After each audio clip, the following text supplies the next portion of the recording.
Good afternoon. How you doing? My name is Thad Brown. This is the Endgame. You're watching Rochester First. We are still Christmas colors in the studio. I like it day one. We're going to stay with it for now, see how much we like it all the way through December. Lot to get to today. Darius Slay says thanks, but no thanks to the Bills. The Bills have one side of the ball where they should be ridiculously excited, one where they might be ridiculously worried. In addition, Mike Florio remains an idiot.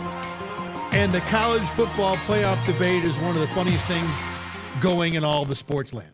As usual, though, let's start with the Buffalo Bills today here on Thursday, December the 4th. And we actually got some news to begin with today. Darius Slay, who the Bills claimed off waivers yesterday, and they've already released Jamarcus Ingram, so it's not like this is a report. This really happened. The Bills added someone, or at least they thought they did, and let another player go. Well, it was reported today by Drew Rosenhaus, who is Darius Slay's agent, that Darius Slay is not going to report to the Bills, that he is going to take some time away to consider if he still wants to play football.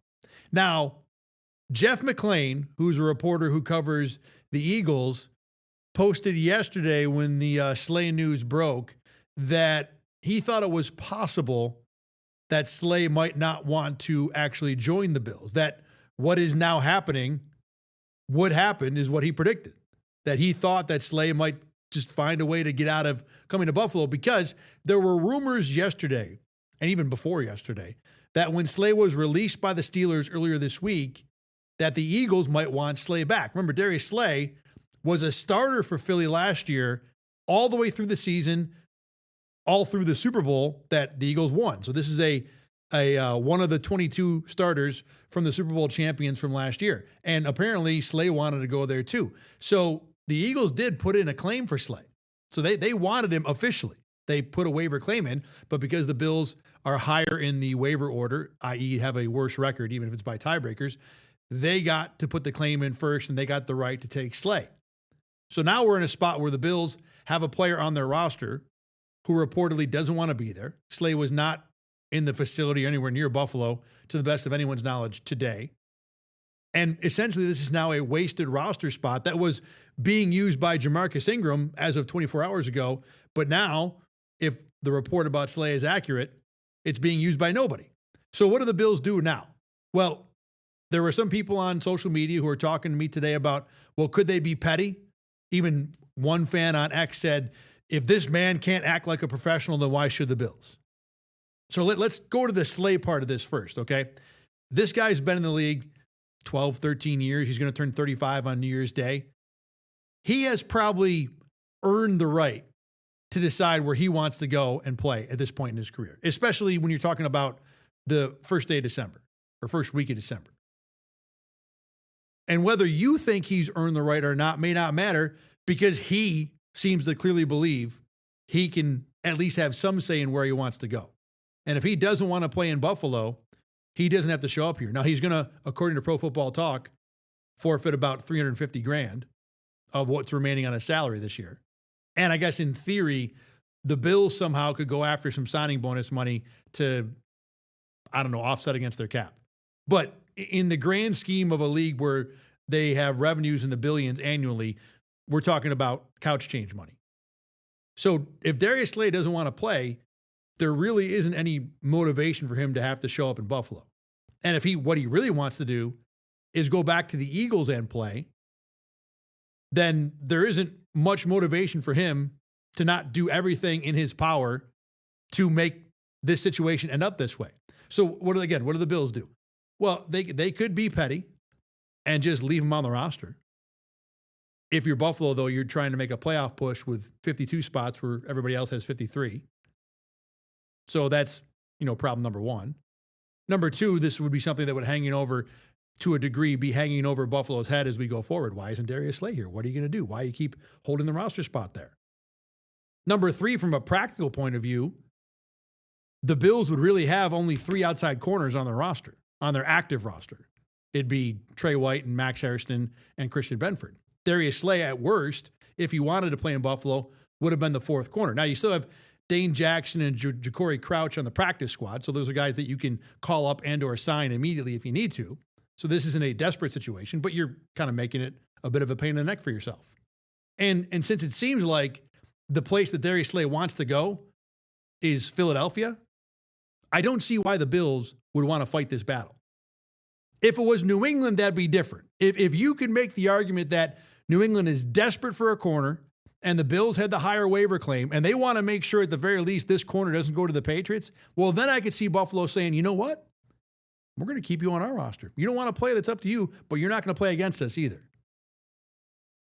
Same thing for if it was Kansas City, Houston, a team they might see in the playoffs, Denver, Indy, any of those teams. I could see that in theory, even if still it probably doesn't make much sense to just flush a roster spot like that.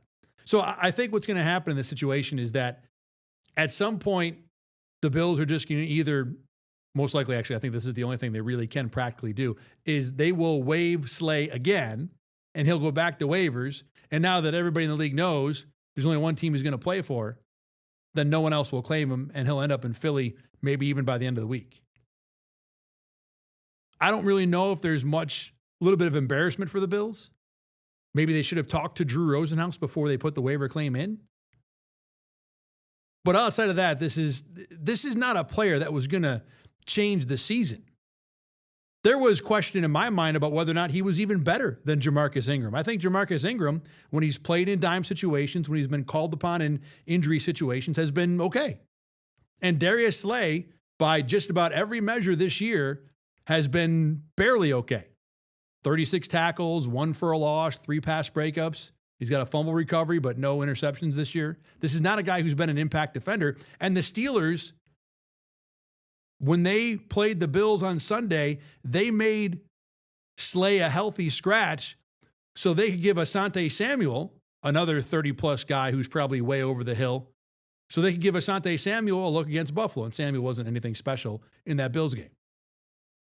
So this is not, in Darius Slay, a guy that seems to be in much demand. And when he has played this year, he has not been ridiculously effective. He was 71st out of 110 when it comes to Pro Football Focus ranking. So I don't think the Bills are losing much here. It might be, a momentary embarrassment of a player who didn't want to come to your team, but it really doesn't have anything to do with the Bills, I don't think. I think this is about Slay wants to go play for the Eagles, and if any of the other 31 were to try and pick him up, he's just going to say no. The fact that it happened to be the Bills is irrelevant. The weird thing from the Bills' point of view now is they might have to go back to Jamarcus Ingram and say, hey, are you still free? You want to come back and hang out with us again? And they may have wanted to put him on the practice squad anyway. But the Bills do need to fill that spot. Because at corner, you're good with Christian Benford. I'm going to talk about the pass defense a little bit later here. You're good with Christian Benford. The Trey White, Max Hairston thing has been okay. Wasn't good against Miami. They really haven't been tested since. But this pass defense in general is pretty good. So you're feeling okay if you're Buffalo with what you have at corner. But you don't want to go into the postseason with just 3.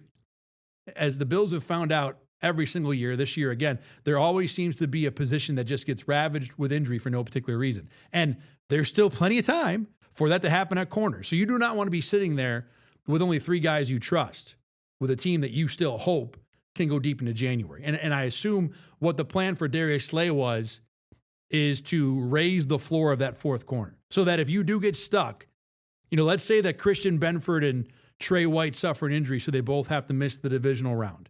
You don't want to be on the road at, say, Indy, even though they don't sound too intimidating right now, with Max Hairston and Jamarcus Ingram as your top 2 corners. No disrespect to either guy, but they're not really built or certainly don't have the experience to play extended snaps in that kind of situation. Darius Slay just did it last year 4 weeks in a row. So if you're in a spot where Trey White and Benford are not available, being able to call on Darius Slay so you don't have to rely on your young guys to play 100% of snaps in a playoff game does make some sense. Even if I might sit there and say, if I break down the film with Jamarcus Ingram versus the film with Darius Slay, I don't see much difference here.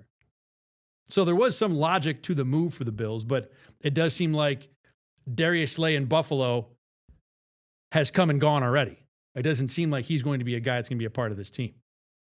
So let's move on to where the Bills are right now. And the big question for this weekend in Sunday against Cincinnati is, I think, number one, the injury situation. And we'll start with the defensive line, because not only did Joey Bosa not practice again on Thursday, but A.J. Epinesa was in street clothes watching practice. He wasn't even on the injury report Wednesday. We know about Joey Bosa and the wrist/hamstring situation.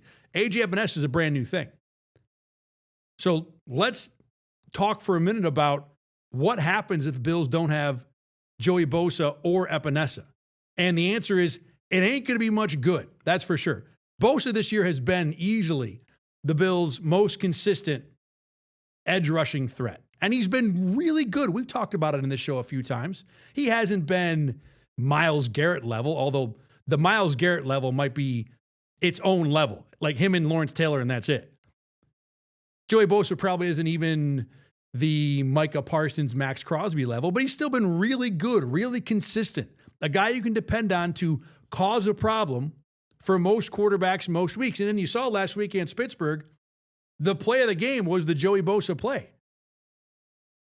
I might even make an argument here. The Bills don't win that game nearly as easy, if at all, if Joey Bosa doesn't get that sack fumble in the third quarter.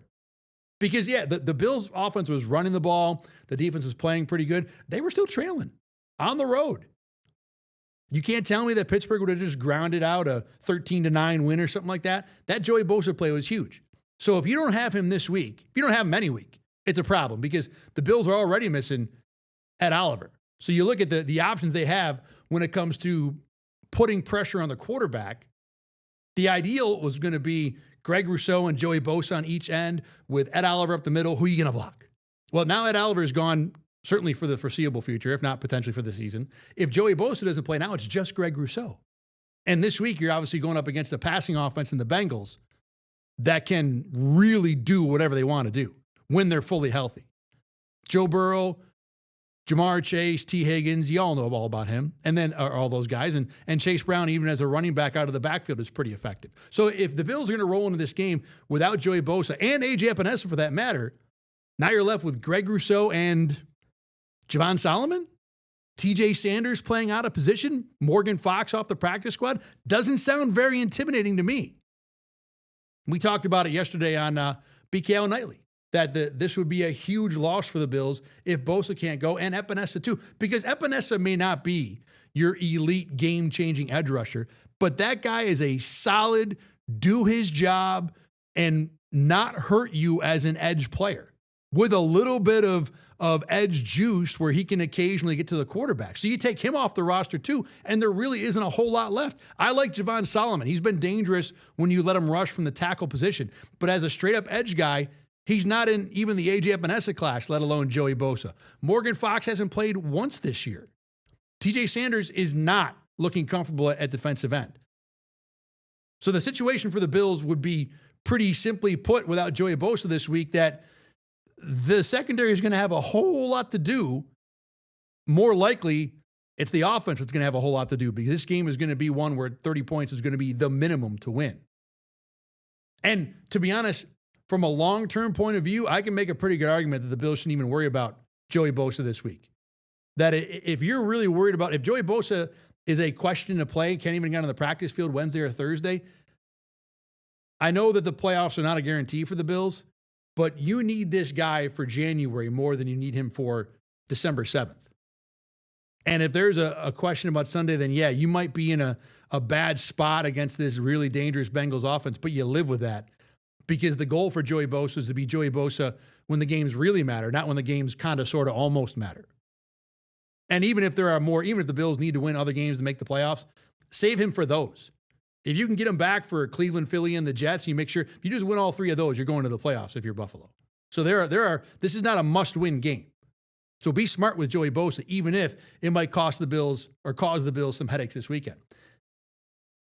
On the bright side for the Bills, two things. Number one, this pass defense has been pretty good, surprisingly good. Right now, they are number one in the NFL when it comes to passing yards allowed per game, and number 4 in EPA per pass attempt. Now, the first stat, being number 1 in passing yards per game, comes with a giant chunk of caveats. First of all, the Bills are number one in defensive run rate. How do I say this? Number one in run rate against in neutral situations. To translate that to English, when it's not third and long, when the team is not down by 15, when their offense pretty much has a choice of whatever they want to do, no defense has a team get, how do I want to say this? When it is a neutral situation, again, a non-passing dictated situation, no team has their opponents want to run on them more than Buffalo. No team has an opponent choose to run on them more than Buffalo, because obviously the run defense ain't very good. So when it comes to helping the passing yards per game stat, yeah, that's going to depress it, because when teams can choose, they're going to choose the run. Tampa Bay was a great example of this. Baker Mayfield and Emeka Egbuka, you'd think they want to throw all day. Nope. Sean Tucker, left, right, and center.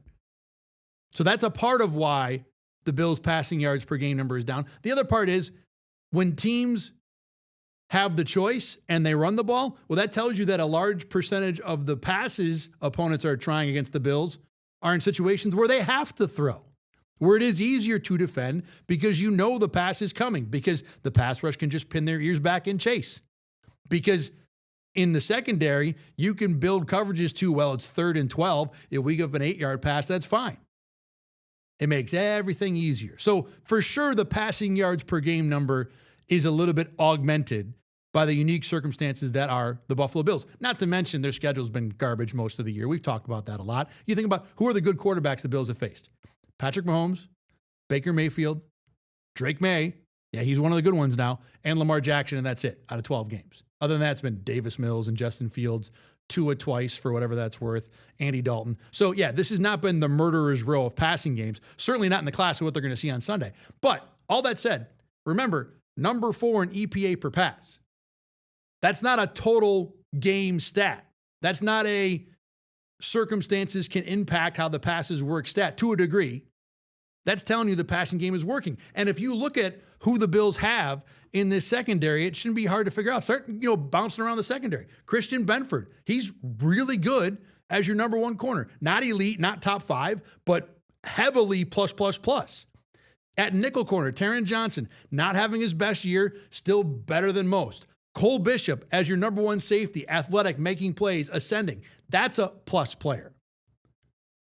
So you start with at each spot one guy who's well above average. And then Trey White and Max Hairston have been fine the last few weeks. Jordan Poyer, let me tell you, that guy has wildly exceeded any expectations I had for him. Jordan Hancock, even in spot duty at safety, has been fine, hasn't gotten you killed.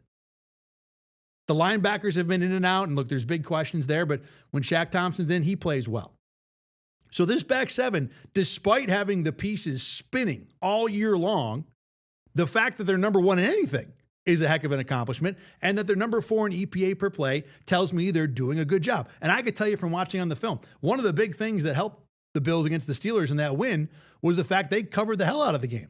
The Pittsburgh tight ends, who were very productive, did not do much in that game. DK Metcalf got shut down just about completely by Christian Benford. So there are reasons why the pass defense numbers have been glazed up a little bit. But this is still a good and potentially improving group when you think about Benford can get better. Max Hairston for sure can improve. Cole Bishop can get better. Jordan Hancock, you'd think the fact he's getting these reps is making him better. So there's a world where this secondary can even get improved from where they are right now. All that said, this is going to be a heck of a test this week, especially if the Bills are going to miss a guy like Joey Bosa.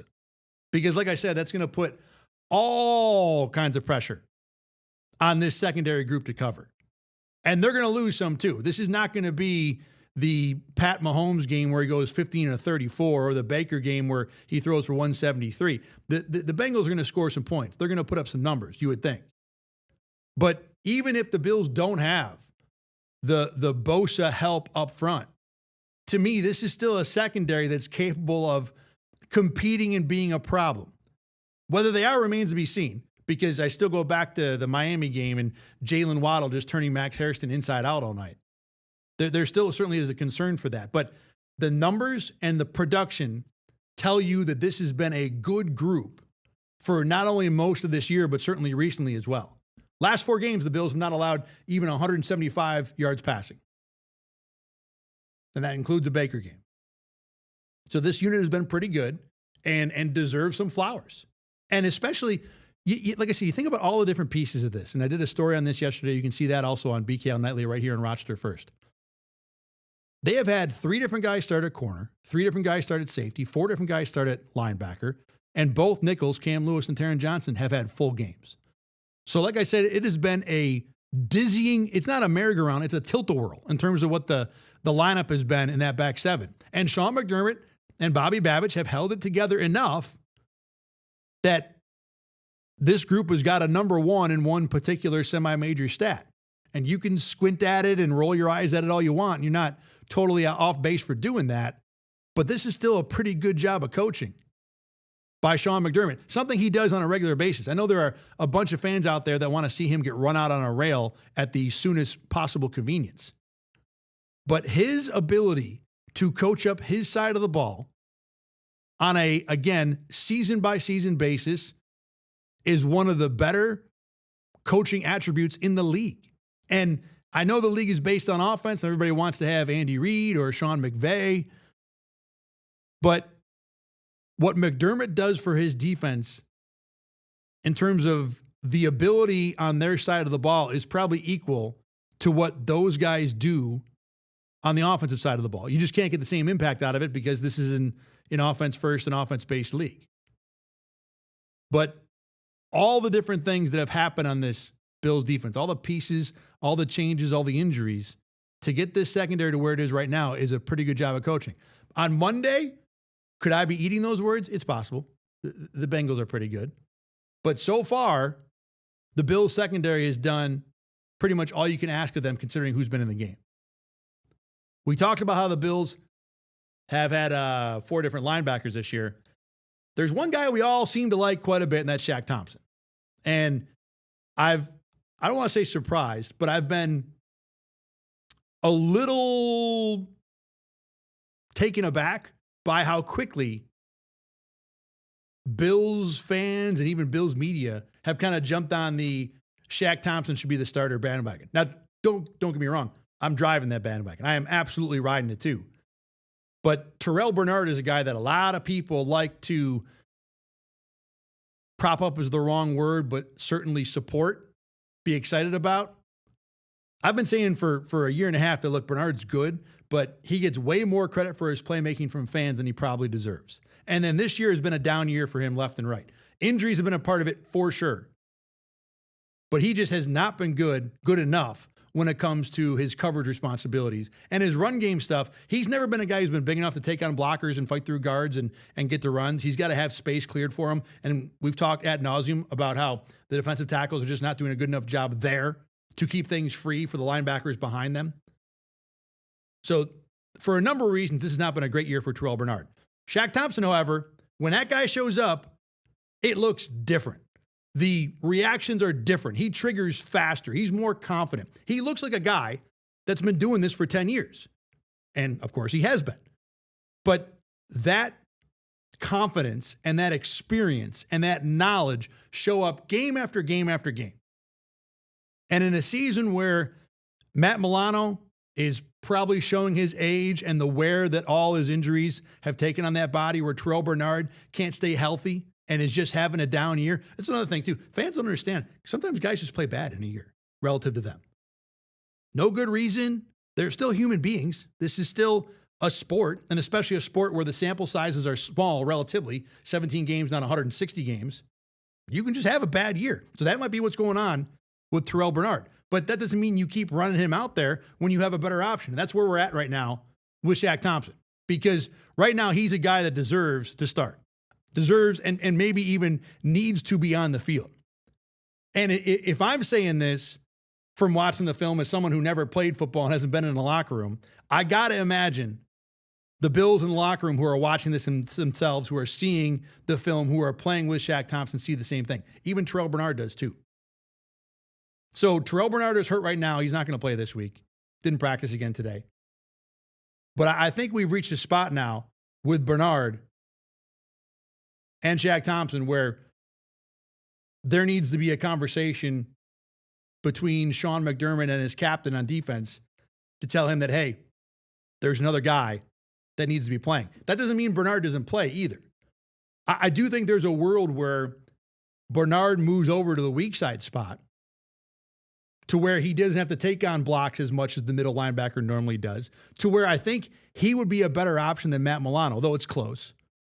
Matt Milano hasn't been great this year, but he hasn't been terrible. But you could go Shaq Thompson and Terrell Bernard at linebacker as the primary two. And the Bills have also played three linebackers a heck of a lot more this year than they have in previous years. You can roll all three of those guys on the field for a number of snaps. Keep them fresh. I mean, linebacker has generally been a position the Bills have two guys play 100% of the time. You don't have to do that all the time. You can go with a little bit of a mix. I think Shaq Thompson should play all the time because just the way he's playing and what he's brought to this defense so far. But you can make Bernard a part of this defense anyways, a weak side linebacker, assuming that he can move over there. And although it's a linebacker position, the responsibilities are different. There's different things that are going on. Bernard is probably better built to play that spot, just physically. And the other thing that's good about it is because he's been the middle linebacker, and this is something Carl Jones brought up on BKL Nightly yesterday, because he's the middle linebacker, one of the jobs of the middle linebacker is to call the defense. So you kind of got to be responsible and know everything that's going on around you. So of anybody on the field defensively moving to another position, the middle linebacker and the captain, the guy who calls the defense, should be the one who's most capable and ready to do it. So I don't think this is the end of Terrell Bernard's season, but I think this should be the end of Terrell Bernard as the starting middle linebacker, or at least as long as Shaq Thompson stays healthy, which is not a guarantee on its own. Shaq Thompson's had a number of injuries this year. In fact, I'd kind of be surprised. Maybe not surprised. I would probably bet against Shaq Thompson playing 100% of the snaps going forward just because of the number of nicks that he's taken this year. So we'll see where the Bills have to go with this. There's no need to have this conversation or make this decision now because Terrell Bernard's probably not going to be healthy enough to play, maybe not even this week or weeks in the future. But when he is ready to go, I think he needs to be ready to go in another spot. This Sunday, it is the Bengals coming to town. Like I said, talked about it a couple times. Remember, you can always check out BKL Nightly right here on Rochester First. Monday through Thursday, every single week, 8:30 p.m. We wrap up all the news Bills-wise. We got predictions on the show tonight, opinions, all kinds of reactions, sound from the Bills players themselves. BKL Nightly is here on Rochester First. Again, Monday through Thursday, and then we have the game day wrap-up show after the game, whatever time the game is. This week, 1 o'clock. It's going to be awesome. Can't wait. 1 o'clock games are the best for those of us who cover the team because we get to go home at like a reasonable hour. Night games, when I get done, it's like 3 a.m. when I get out of here, maybe 4. There are some times when I leave after working a night game and I could be live on the morning show at 5 a.m. So when the Bills play at 1 o'clock, it's like a holiday for us. It's like Christmas. Woo, 1 o'clock. So we're all excited for that, and we will have your full wrap-up on BKL Nightly Sunday after the game. Speaking of the game, so this Bengals defense, we talked a little bit about how good the Bengals offense is. This Bengals defense, I can't overstate how terrible it is. Here are the things that the Bengals defense rank 32nd in the NFL. That's last, remember, 32 teams. They are last in yards per game, yards per play, points per game, EPA per play, missed tackles by a lot. The Bengals have 138 missed tackles per Pro Football Reference. Only one other team has 100, and it's 101. So not only are they last, like they should be 38th out of 32. They're last in yards yak over expected. I won't bother explaining that. Just it's bad.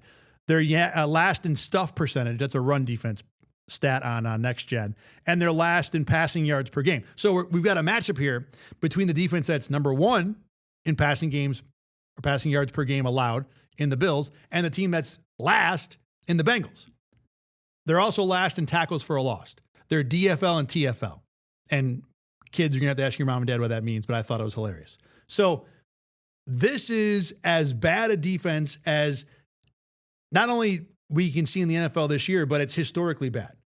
I don't remember the exact stat, but people were talking about it as like the worst DVOA defense in like the history of DVOA. So it's awful. And there's nothing good. They've been a little better the last couple weeks, 3 weeks in a row, not allowing 400 yards, but it's just overall despicable. Here's the one thing you do got to worry about with this defense, or at least this Bengals team, and that's turnovers.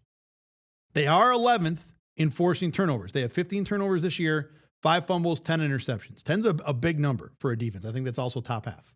Big-ish. They're also 11th in penalties drawn. So the key for Buffalo on Sunday is that your offense should be able to do whatever it wants to do. I don't even care if the tackles play or not.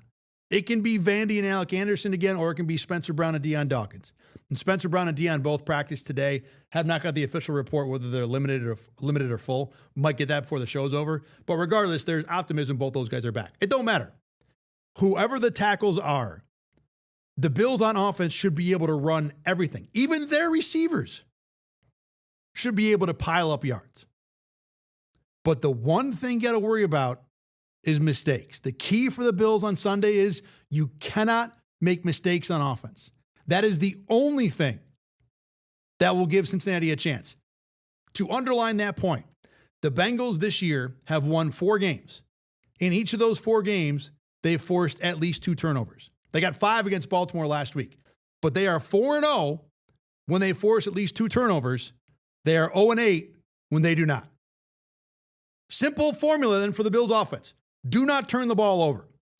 Penalties also. I watched that Ravens game last week. Baltimore should have been up like 21-6 early. They had a long play to Isaiah Likely where he's walking in the end zone and fumbled at like the 1-inch line. It turned into a fumble out of bounds and a turnover instead of 6 points. And then later in the game, Zay Flowers pushed off on a play. I didn't think he needed to. Maybe he did. You could argue about that. But regardless, it was a play where he caught a 50-yard touchdown pass, but instead of 6, it turned into an offensive pass interference penalty. The Ravens had to punt. Cincinnati hung around and then pulled away late. The Bills cannot make mistakes on offense. The only thing stopping the Bills on Sunday is the Bills.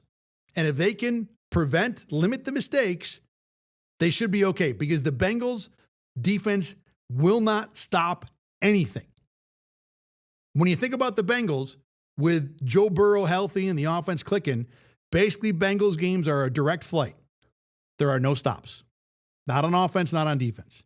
But from the Bills' point of view, you cannot help the Bengals by stopping yourself. And that to me is the bottom line. One other thing about this Bengals defense in particular, as bad as they are across the board, they're even worse against tight ends.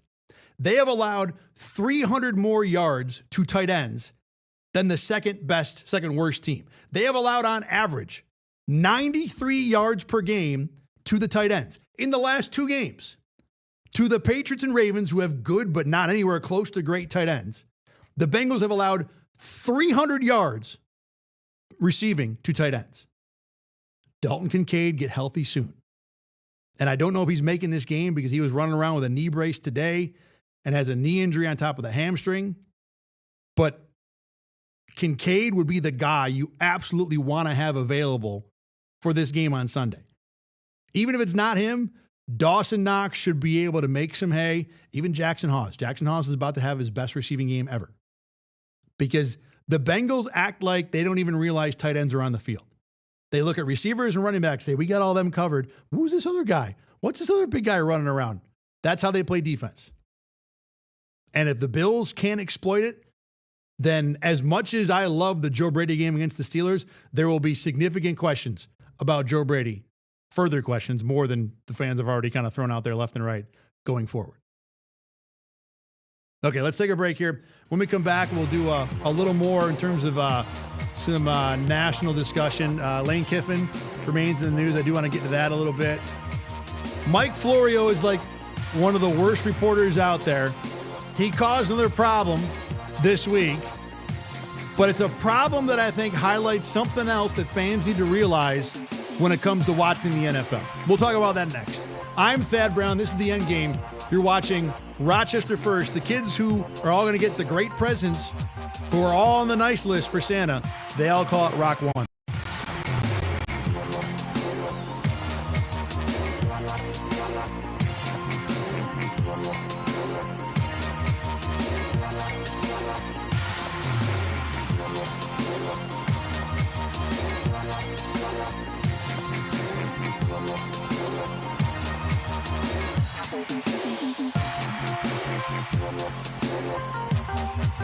Hey, I want to say, by the way, if you're thinking about heading south for the winter, we were just talking about this around the building today.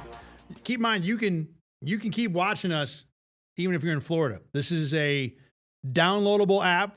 If you're on Roku, Fire Stick, Apple TV, anywhere, and you're thinking, I enjoy these shows, I enjoy my constant Bills coverage, I enjoy my Rochester news, you can just download us anywhere in the United States. If you're going to snowbird to Florida, if you're going to head out to Arizona, wherever you want to be, if you want to keep in touch with what's going on in Western New York with the Bills, you can just download Rochester First anywhere and watch us all the time. So appreciate your watching today.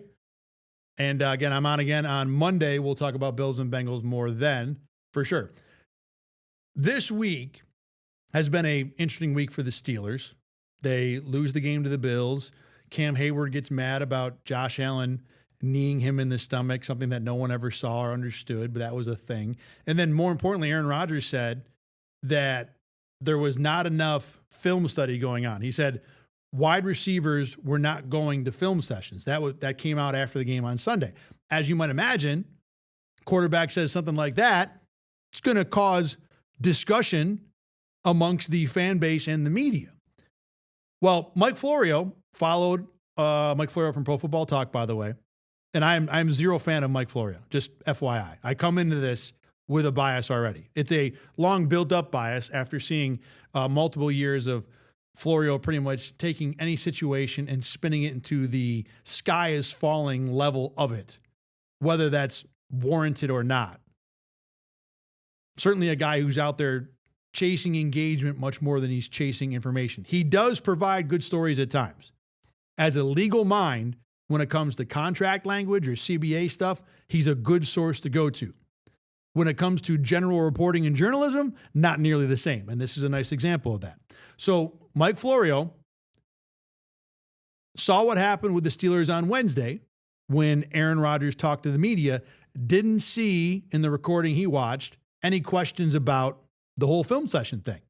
So he writes up an article that says, well, why the heck would the Pittsburgh beat reporters not even ask about this? This is a giant topic. How you got to do your job. You got to go out there and you got to hold Aaron Rodgers, make him face the music, make him answer for what he talked about. Is he doing anything different? Is there more film study going on? So an entire article in part criticizing the beat media. Well, as it turns out, the beat reporters did ask Aaron Rodgers about the situation. Brooke Pryor from the ESPN reporter. ESPN has reporters with every team. Elena Getzenberg does it for the Bills. She's awesome. Brooke Pryor does it for the Steelers, apparently. She quote tweeted the post from Pro Football Talk and Mike Florio and said, you know what? I did exactly ask him about it, and then she posted the video. And it wasn't a lengthy exchange. It was, I'm going to have to paraphrase it again, but essentially Brooke Pryor asked Aaron Rodgers, has there been anything different? Are you happy with the effort? And Aaron Rodgers gave a relatively predictable, mundane answer. But regardless, the question did get asked, regardless of what Mike Florio reported. So later on, after other members of the Pittsburgh beat media supported Brooke Pryor and further, to a degree, went in on Florio for the poor choice of post earlier, Florio did post an article with not an apology, but a correction that, this was asked. But he did then later make a second addition to the article and say, but only one question was asked. And I don't know how that was good enough when it comes to reporting and covering a team. Now, look, Florio is like 60% of a journalist at best. He is not, in a lot of cases, out here to get the truth. He is out to sell his website and boost engagement. But what I want to talk about a little more here is not Florio's lack of responsibility, but why it happened. You see, what Mike Florio did is he went to the Pittsburgh Steelers team site, and all the NFL teams will post video of press conferences, interviews, locker room sessions, etc. And he watched that, and because that didn't have any questions about the film study situation, he assumed the question was not asked. And he found out the hard way that's not how this goes. You see, the team sites are not there to be journalists. Yes, they're showing you the interview sessions and what the coaches and players are saying, but they're only showing you what they want to show you. To that point, remember Cam Hayward talking about how Josh Allen need me in the stomach and I'm not happy? When that happened, I went looking for it on the Steelers site. I wanted to see if there's anything more. The Steelers site did not have that either. And I'm not surprised. This is how the NFL, and this is not how we should expect a team to roll. Teams are not there to cover their own players and coaches. They are there to promote them. These media arms, these video segments, they're all PR for their own team. They're not going to put anything in there that's going to be controversial or make a team look bad. That's not their job. They shouldn't. It's on us in the media and fans to understand that. If you go to the Bills team site expecting to find 100% thorough journalism, you're going to be disappointed. If you go to the Bills team site, you should find things that are going to cast that team in a positive light. You know why? Because their video is right next to the button that says, do you want to purchase some apparel? They're not going to put something out there that makes the team look bad. And if you go there looking for that, as Mike Florio did, because as someone pointed out, he was a bit lazy when it came to figuring out what happened here, you're going to get burned. So I think we need to understand that the team sites are not going to provide you 100% of what was asked or answered or said about a team. And this is not just with the team sites. One of the things that's always bothered me about rewatching games on NFL, the NFL app, which I subscribe to. I do NFL Premium. It's actually really cool. For someone who works games on Sunday and doesn't get to watch a whole lot, if I want to go back and watch anything on Monday or Tuesday, going through the condensed game in like a half an hour, 40 minutes has been pretty cool. But one of the things I've always noticed about the condensed games is if you watch a game where, say, there's a roughing the passer penalty that everyone thought, oh, that was a terrible call. How can you possibly make that? That replay will not be on the condensed version on the NFL app. They will show you the play and the official calling the penalty, and they will move on. Even if you can go to any social media site and get Zapruder level film of whether or not a helmet was hit or whether or not a hit was late. I don't care how controversial it was. The NFL app, which the league curates, will not show any of that stuff. They will gloss over it like it never happened. And again, I don't even think they're necessarily wrong to doing it. It frustrates me because I want to watch it. I want to see what happened. But the league is not going to put out media that hurts the league. The Steelers are not going to put out media that could potentially hurt the Steelers. The Bills, the same thing. So if you go to a team site and expect to get 100% of the story about what's going on with a team, you are going to be disappointed. I know this is a self-serving thing to say because I am a beat reporter, but it is true. The best way to follow any football team is to go through the beat reporters because they are the ones mostly that A, have access to, and B, have the willingness to and the ability to report everything that's going on. And that's not even true of all local media all the time, only because some tend to skew more team pro than others. But at least the local beat media, the majority of them, will post everything that was said, the full story, the full context, that they're smart and good at their job, and most of them are. So if you want to really follow your team, and I do this for all my my NFL stuff I'm so dialed into, it's just, I have information falling out of my ears when it comes to access to it. But when it's like I'm a Sixers fan and a Brewers fan, following those teams, I follow the beat media all the time. That's where you start. That's where you get all your good stuff. And if you want to do the Florio version, which is I'm going to just watch the team feed, you're going to get what you get, which is only what the team wants you to see. And again, the team should not be expected to show you more than that. I remember talking with my former boss here, John Kutchko, back in the day, like 10 years ago. And one of his big concerns was local media or even non-team media will eventually get phased out because the teams will be able to cover everything on their own. They will have better access. They will have better content. And yes, they have better access, but their content will always be limited because they're only going to make things available that are positive to their team. And you will not get the full story that every fan wants. They may not enjoy the negative parts, but they want it. You will not get it if your only source is the team media itself. And national media are good. They do their job, but it's hard to cover all 32 teams. It really is. The guys who cover who try to do all 32, and I have a lot of respect for them. They work hard at it for sure. You cannot have the basis of knowledge covering all 32 that you do when you just cover one team every single day. And the Bills media, beat media does a good job, and I do not find any beat media across the country. I follow a ton of them.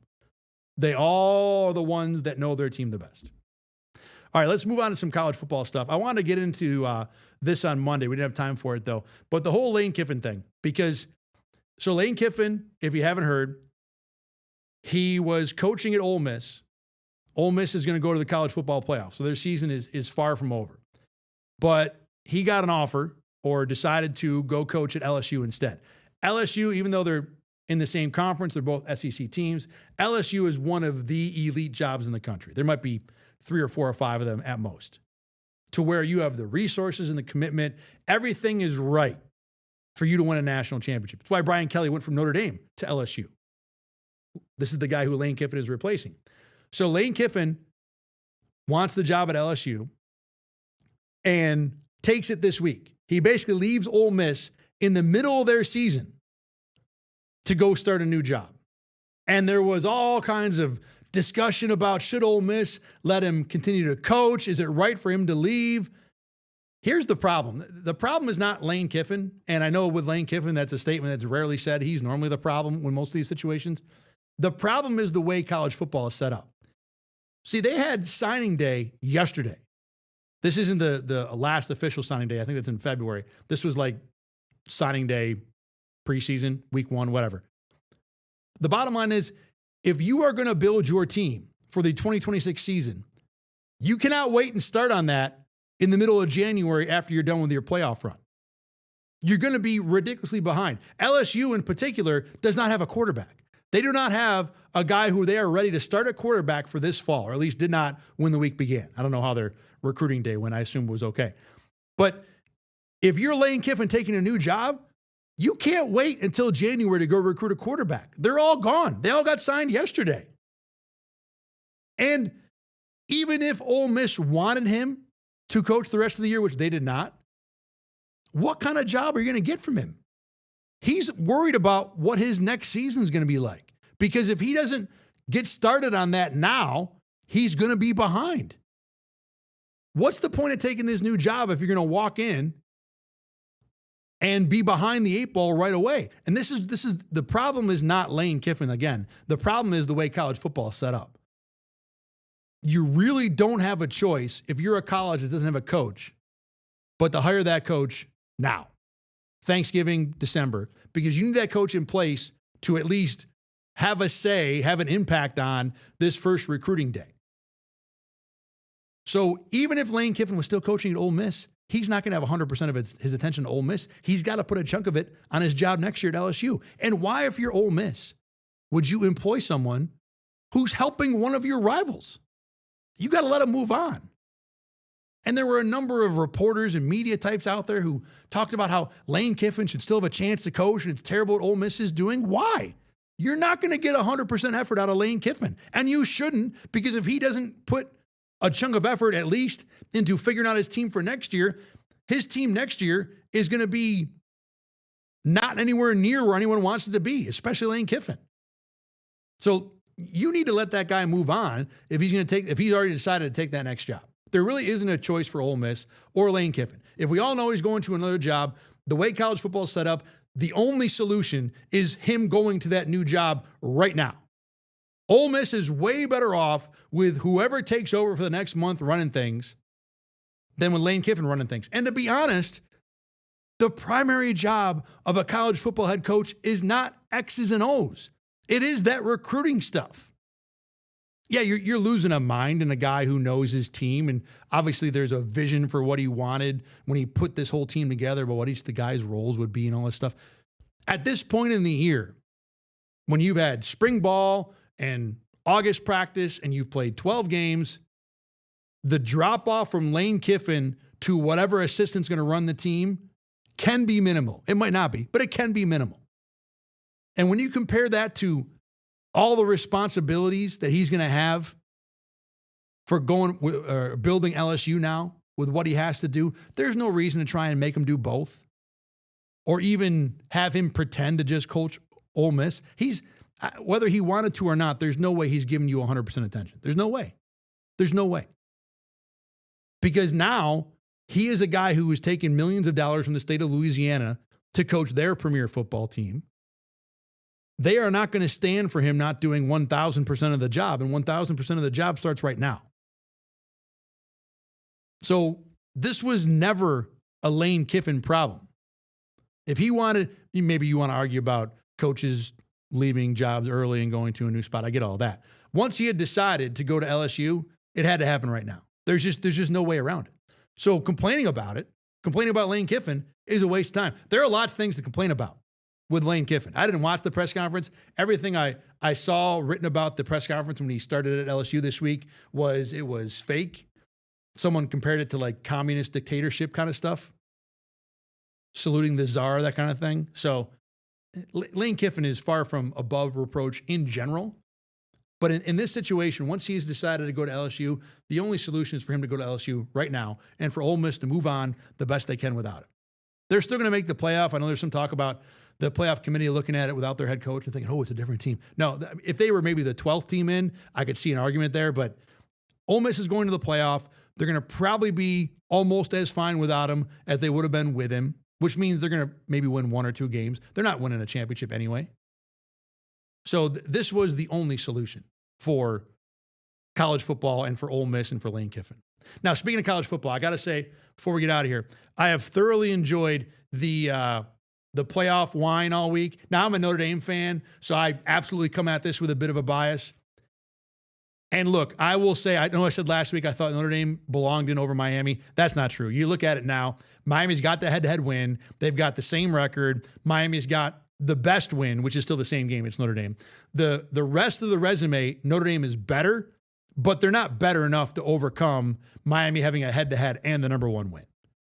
Notre Dame's probably better, and I thought they had a better performance in common opponents games. They're certainly more hot, better later in the season. Notre Dame's best piece of their resume is that 12 out of 12 weeks they've looked like a playoff team, whereas Miami had 2 weeks where they kind of fell on their face a little bit. So, yeah, all that stuff is pro Notre Dame. All that said, though, the overall resume of Notre Dame, the things where Notre Dame is better, is not enough to overcome Miami's head-to-head win and having the best win on the board. So Miami should be in. All that said, I find it hilarious that Miami fan thinks the world is going to burn if Notre Dame gets in over them. Notre Dame is probably the better team right now. And you don't have to believe me. The AP and the coaches poll both agree, along with the college football playoff committee, which I'm with everybody else. I don't know how sensible they are. I don't know how many brain cells really rolling around in that committee. But regardless, they think Notre Dame is better. The AP thinks Notre Dame is better. The coaches think Notre Dame is better. They all have them ranked higher. And they probably are better because the Notre Dame team that's playing now seems to be a heck of a lot better than the team that played back in week 1. So, yeah, is it the wrong decision to have Notre Dame in over Miami? Yes. Is it apoplectically wrong? No. Notre Dame has a good argument to be in, and if they're the team that goes in, sure, Miami will be upset, and they probably have a right to feel like they've been wrong. But if there isn't a team who gets wrong, then there hasn't been a playoff selection. This happens every single year. So for Miami to be like, babe, get the kids in the basement, everything is going to burn if Notre Dame gets in, has been hilarious. In addition, Texas, equally hilarious with the whole, we're never going to play anyone ever again. We're going to schedule no games. We're going to play the Sisters of the Poor 11 weeks out of 12 and then 1 conference game. That's what we're going to do if we don't get in. Look, Texas, I love your resume. I love the fact that you got 4 top 10 wins and you played a good schedule, but you got 3 losses and one of them is the 4-8 Florida. You cannot have that on your resume and expect to get in this year. Not with all these other teams with much cleaner resumes in front of you. Notre Dame, Miami, Bama. All deserve in over Texas. And I like Texas has got a good case. And if they got in, I wouldn't even hate it. But this is Sesame Street. Which of these is not like the other? Texas has 3 losses, and a brutal one to Florida. Texas is not out because they scheduled Ohio State and lost to them in week 1. They're out because they lost to Florida. Even if they had scheduled Sisters of the Poor for week 1 and were 10-2, I'm not sure they get in anyway. Yeah, they've got good wins, but you lose that Ohio State thing out of there. It drags your strength of schedule way down. It'd be more of a debate for sure, but I don't think they're guaranteed to even be in. And then BYU is the other one. Now, look, if BYU beats Texas Tech on Sunday, then they're in. Obviously, they get the automatic bid. But regardless of that, the thing BYU does not have is the legitimate game, the obvious win where you say that is a playoff team. Because the one game they played against a great team this year, Texas Tech, they got their doors blown off.